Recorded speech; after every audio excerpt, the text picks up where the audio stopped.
Hi everyone, and welcome to another episode of the HT Physio Quick Tips series.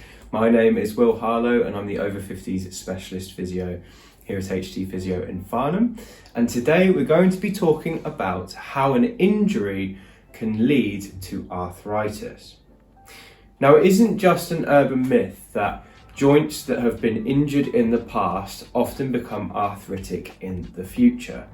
You might find that if you're someone who's played a lot of sport when you're younger, particularly if you've pulled your knee or you strained a ligament or you tore something, many years down the line you start to develop problems in that joint.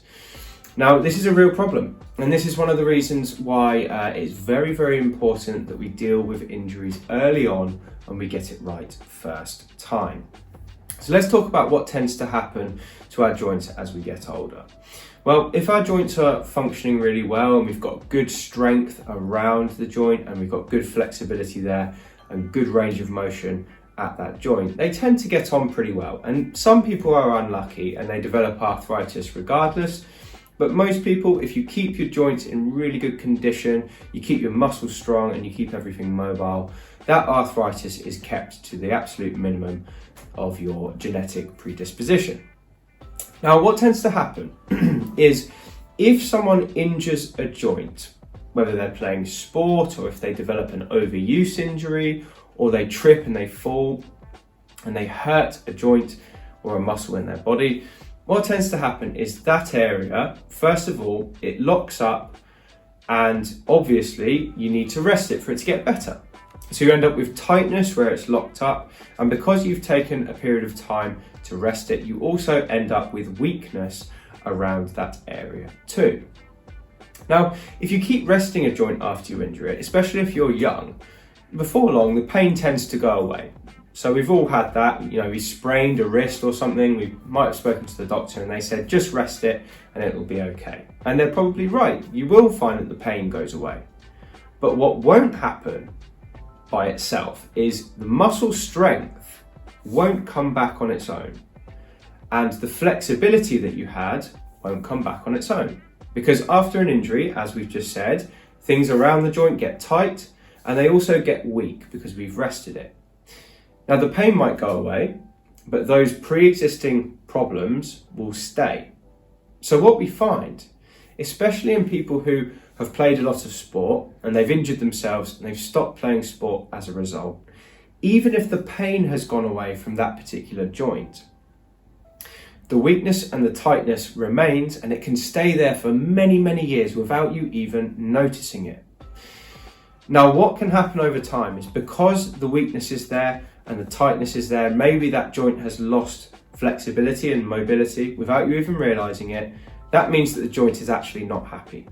And more wear and tear is likely to happen to these joints that are surrounded by weak muscles and are very stiff without us knowing than in our other joints that weren't previously injured. So many of the injuries that lead to arthritis later down the line don't actually have to lead to arthritis.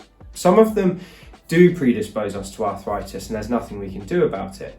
But if it's a simple sprain or a strain or something like that, quite often if the rehab is done really well to begin with, there's a minimized chance of arthritis later down the line. This is why if you strain something or you sprain something, it's really important to get it treated and to get it dealt with early on as quickly as possible to minimize the risk of chances later down the line. Now, if you have ruptured ligaments or you've torn the supporting structures around a joint, then there is definitely an increased chance you're going to get arthritis no matter what you do.